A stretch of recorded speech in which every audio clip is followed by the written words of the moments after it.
নমস্কার সবাইকে, কৈলাস স্টাডি সেন্টারের তরফ থেকে আজকের এই ক্লাসে আমরা যে বিষয় নিয়ে এসেছি সেটা হচ্ছে যে ঝাড়খণ্ড মাধ্যমিক আচার্য বাংলার যে ক্লাস চলছিল সেই আজকের দ্বিতীয় ক্লাস। এর পূর্বে আমি আর একটা ক্লাস নিয়েছি, তো মাঝে অনেক সমস্যা হয়েছিল কিছুদিন, তার জন্য ক্লাস নিতে পারিনি।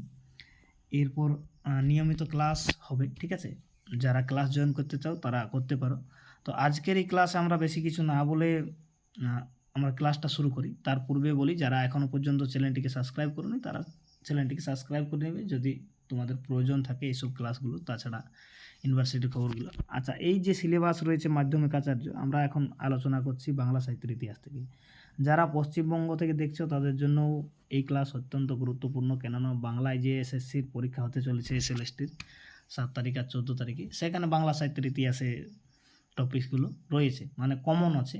বাংলা তো যেগুলো রয়েছে পশ্চিমবাংলাতে, এখানে ঝাড়খণ্ডের যে এসএসসি যে মাধ্যমিক আচার্য হবে এখানেও ওই সিলেবাসেই রয়েছে প্রায়। তো চলো আজকের ক্লাসটা শুরু করা যাক। আজকের এই ক্লাসের বিষয় হচ্ছে শ্রীকৃষ্ণ কীর্তন, ঠিক আছে? এর পূর্বের ক্লাসে আমরা চর্যাপদ নিয়ে আলোচনা করেছি, আর আজকে শ্রীকৃষ্ণ কীর্তনের এই ক্লাস শুরু করার পূর্বে তোমাদেরকে কিছু প্রশ্ন এখানে আমি করতে চাই। যারা নিয়মিত পড়াশোনা করছো, পরীক্ষার জন্য প্রস্তুতি নিচ্ছ, তাদের জন্য এই প্রশ্নগুলো কিছু নয়, কিন্তু যারা পড়াশোনা করেনি তাদেরকে এই প্রশ্নগুলো হয়তো পড়াশোনা করতে বাধ্য করবে। আর যারা আমাদের এই ক্লাস যে হয়, ঠিক আছে, পেড কোর্স যে রয়েছে, তারা যদি জয়েন করতে চাও তাহলে তোমাদেরকে একটা ফোন নম্বর দেওয়া হবে, সেখানে যোগাযোগ করবে আর সেখান থেকে ক্লাস তোমরা নিতে পারো। তো এখানে একটা প্রথমে প্রশ্ন নেওয়া হয়েছে যে শ্রীকৃষ্ণ কীর্তনের পুঁথি আবিষ্কৃত হয়, এটা সবাই জানো, ঠিক আছে, যে কবে এটা আবিষ্কৃত হয়।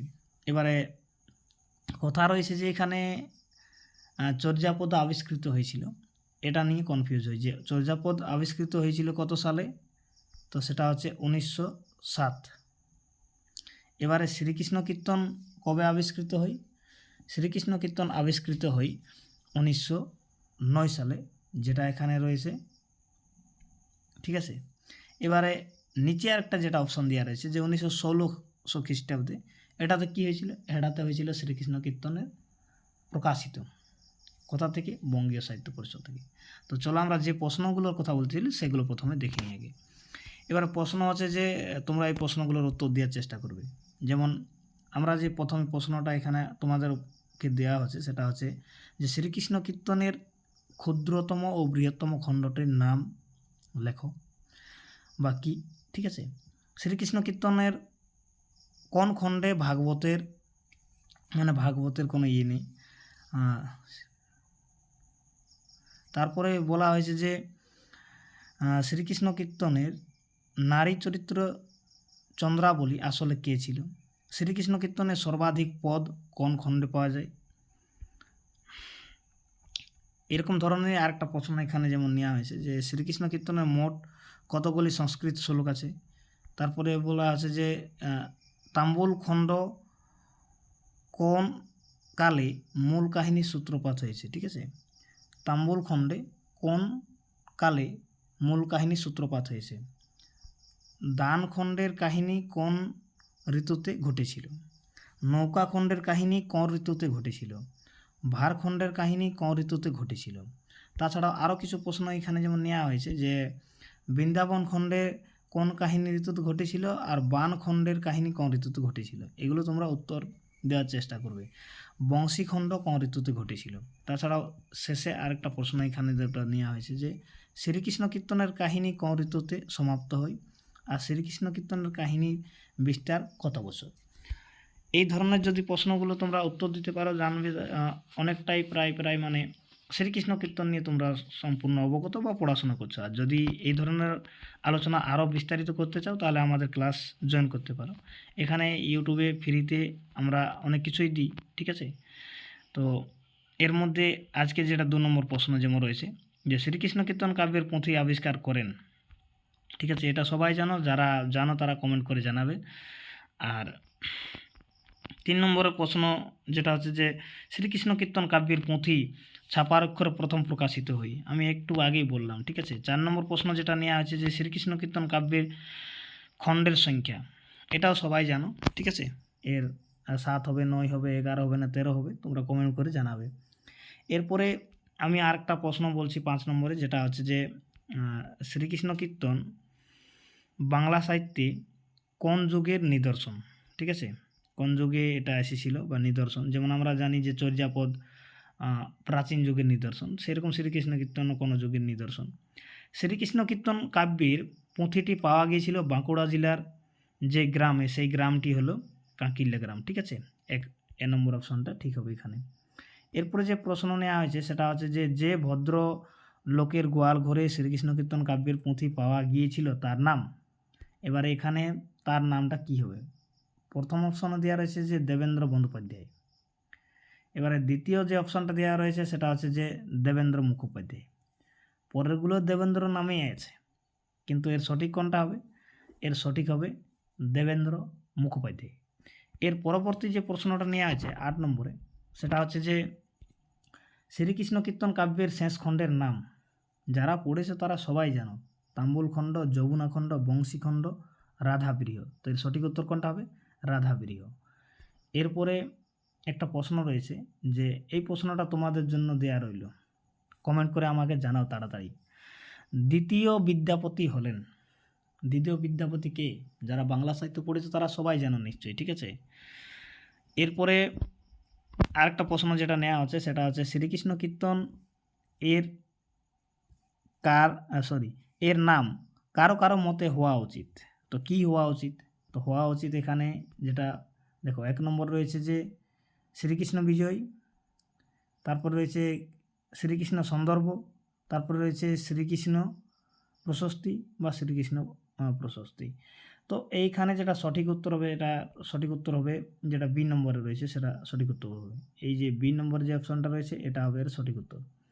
এরপরে যে প্রশ্ন নেওয়া হয়েছে সেটা হচ্ছে যে শ্রীকৃষ্ণ কীর্তনের যে এর পুঁথি আবিষ্কার করা হয়েছিল। ঠিক আছে, এর পুঁথি আবিষ্কার করা হয়েছিল বাঁকুড়া জেলার কাঁকিল্যা গ্রামের দেবেন্দ্র মুখোপাধ্যায়ের গোয়ালঘর থেকে। একটু আগে এটা বলা হলো একবার। ঠিক আছে, এই জন্য আর এর বাকি অপশানগুলো বলছি না, এটা এর সঠিক উত্তর। এরপরে 12 নম্বর আমরা যে প্রশ্ন নিয়েছি আজকের, সেটা হচ্ছে যে বিষয়বস্তুর দিক থেকে শ্রীকৃষ্ণ কীর্তনের কাব্যের গুরুত্ব। ঠিক আছে, তো এখানে অপশানগুলো আমরা চলো দেখিনি কতটা কিসের গুরুত্ব আছে। তো এতে তুর্কি আক্রমণের সময়ের অনেক কথা আছে না, কখনো না। আর এটি রাধা, এখানে স্পেলিংটি একটু ভুল রয়েছে, রাধাকৃষ্ণ বিষয়ক প্রথম সাহিত্য সৃষ্টি।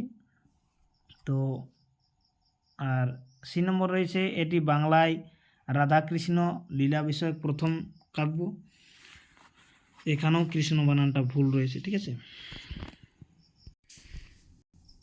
এই বানানগুলো একটু টাইপিংয়ের সময় ভুলভাল হয়ে গেছে। ঠিক আছে, আর এর যে লাস্টের অপশনটা যেটা রয়েছে, তো এইখানে লাস্টের অপশনটা বলা আছে যে এই কাব্যের বিষয়বস্তু ইসলামীয় প্রভাব আছে না, এখানে এর সি নম্বর যেটা রয়েছে এটাই হবে সঠিক উত্তর। এরপরে 13 নম্বর যে প্রশ্নটা নিয়ে আছে, শ্রীকৃষ্ণ কীর্তন প্রকাশিত হয়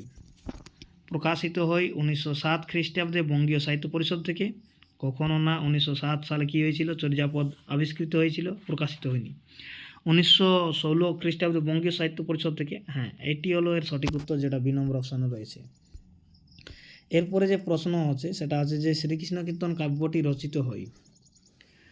প্রথম অপশানে যেটা দেওয়া রয়েছে 14শ শতাব্দী থেকে কিংবা 15শ শতকের প্রথমার্ধে। তো শ্রীকৃষ্ণ কীর্তন যে রচিত হয় তার নিচে যে আমরা অপশানগুলো নিয়েছি, যেমন ত্রয়োদশ শতাব্দীর শেষ দিকে, চতুর্দশ শতাব্দীর প্রথম দিকে, পঞ্চদশ শতকের শেষ দিকে বা ষোড়শ শতকের প্রথম দিকে। তো এখানে যারা বাংলা সাহিত্য পড়াশোনা করছে তারা নিশ্চয়ই সবাই জানো যে শ্রীকৃষ্ণ কীর্তন যে রচিত হয় সেটা এই চতুর্দশ শতাব্দীর শেষ দিকে আর পঞ্চদশ শতকের প্রথমার্ধে। এটা হবে সঠিক উত্তর, এ নম্বর অপশনটি।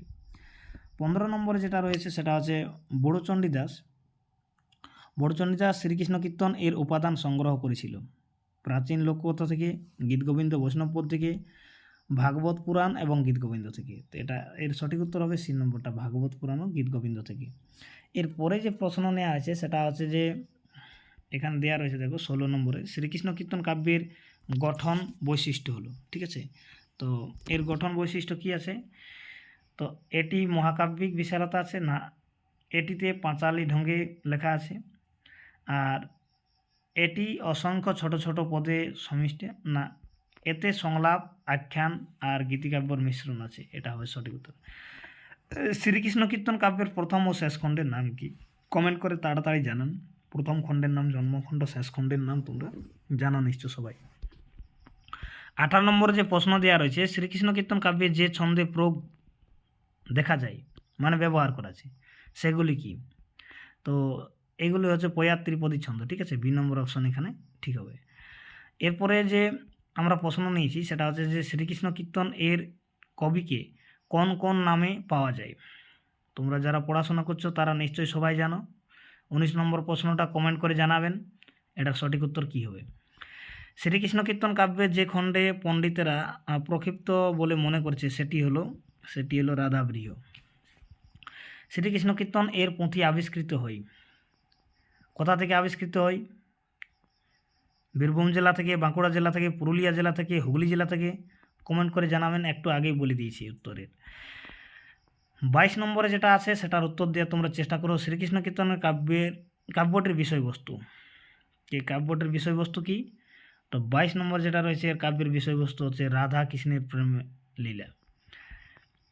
তারপরে রয়েছে 23 নম্বর প্রশ্ন আমাদের আজকের, সেটা হচ্ছে যে শ্রীকৃষ্ণ কীর্তন নামটি দিয়েছেন বঙ্গীয় সাহিত্য পরিষদ, বুড়োচণ্ডীদাস অজ্ঞাত না বসন্ত রঞ্জন রায় বিদ্যুৎ বল্লভ। তো এখানে এ নম্বরের সঠিক উত্তর হবে। শ্রীকৃষ্ণ কীর্তন কাব্যের দ্যুতি চরিত্রটির নাম কি? তো এখানে দ্যুতি বলতে কে ছিল? বড়াই ছিল। 25 নম্বর যে প্রশ্ন নেওয়া আছে সেটা হচ্ছে যে শ্রীকৃষ্ণ কীর্তন কাব্যটি মূলত কি বটে? এটা হচ্ছে উক্তি প্রতুক্তিমূলক। 26 নম্বর যে প্রশ্ন নেওয়া হয়েছে যে মধ্যযুগে মোট কতজন চণ্ডীদাসের অস্তিত্বের কথা রয়েছে? তোমরা জানো নিশ্চয়ই, 4 জন, 2 জন, 3 জন, 1 জন। কমেন্ট করে জানাবেন। এরপরে 27 নম্বর যেটা রয়েছে এটা সবাই জানো, ফটাফট কমেন্ট করে জানান। শ্রীকৃষ্ণ কীর্তন কাব্যের রচয়িতা দ্বিজচণ্ডীদাস, বড়ুচণ্ডীদাস, দীনচণ্ডীদাস, সহজিয়ার চণ্ডীদাস। এইমাত্র একটু পূর্বেই বলা হয়েছিল যে 16 শতাব্দীর কতজন চণ্ডীদাসের কথা উল্লেখ রয়েছে, তো এখানে তাদের নামগুলো দিয়ে রয়েছে। এরপরে যে 28 নম্বরের প্রশ্ন নেওয়া আছে, শ্রীকৃষ্ণ কীর্তন কাব্যটিতে কোন কাব্যের প্রভাব লক্ষ্য করা যায়? তো এই প্রশ্নটি আমরা সবাই জানি এর উত্তর শ্রীরাম ভাগবত না মহাভারত, জয়দেবের গীত গোবিন্দ। তো এখানে জয়দেবের গীত গোবিন্দ হবে। আজকের এই প্রশ্ন 29 নম্বর যেটা নেওয়া আছে সেটা হচ্ছে যে খণ্ড নাম যুক্ত নেই শ্রীকৃষ্ণ কীর্তনে, এর এমন খণ্ডের নাম হচ্ছে রাধাবৃহ। 30 নম্বরে যে প্রশ্ন নেওয়া হলো এটা তোমরা কমেন্ট করে তাড়াতাড়ি জানাও। আজকের ক্লাসে আরও অনেক প্রশ্ন রয়েছে এখানে আমার কাছে, কিন্তু আজকের ক্লাসে আর আমরা আলোচনা করছি না, কেননা ভিডিওটা অনেক বড় হয়ে যাবে। তো বড়ুচণ্ডীদাস বাংলা ছাড়া যে ভাষায় দক্ষ ছিলেন সেটি হলো কি? হিন্দি, উড়িয়া, আর সংস্কৃত আর ফার্সি। যদি আমরা দেখি সে হচ্ছে বড়ুচণ্ডীদাস রাঢ় ক্ষেত্রর লোক, রাঢ় ভূমিতে তার জন্ম, রাঢ় ভূমিতেই তার বসবাস ছিল। সেই দিক দিয়ে দেখলে তার কোন ভাষায় দক্ষতা হওয়া উচিত, আর যে সময়কালের লোক বড়ুচণ্ডীদাস সেই সময়কালে কি কি ভাষা ছিল, এরকমই আরও অনেক কিছু জানতে গেলে তোমাদেরকে যে কথাটা আমি বলেছিলাম যে ক্লাস জয়েন করার জন্য যে কিভাবে করবে, তো সেটা এখন বলে দিই। ক্লাস জয়েন করার জন্য তোমাদেরকে বেশি কিছু করতে হবে না, এখানে যে নিচে যে 2টো নম্বর দেওয়া রয়েছে, ঠিক আছে, এই 2টো নম্বর যোগাযোগ করলেই ক্লাস পেয়ে যাবেন। আর ক্লাসে যেগুলো দেওয়া হবে সেটা হচ্ছে যে যারা ক্লাস জয়েন করবে, যেমন অনলাইন ক্লাস পাবেন, ক্লাসের পিডিএফ পেয়ে যাবেন, মক টেস্ট পেয়ে যাবেন, আর এমসিকিউ টাইপ নোটস পেয়ে যাবেন, ঠিক আছে। তাছাড়াও আরও কিছু যদি প্রয়োজন হয় তো ফোন করে জানাবেন। ধন্যবাদ সবাইকে। আর লাস্টের যে আমরা প্রশ্নটা ছিল সেই প্রশ্নটিতে চলে যাই।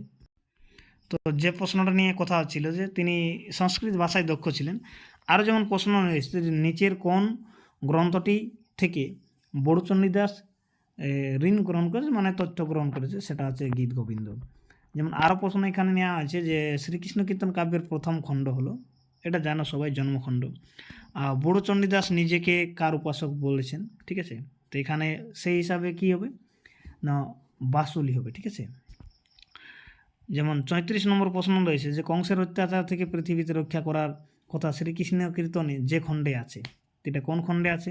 আবির্ভাব, সূচনা, জন্ম, সূত্র। তো এইটা জন্ম হবে।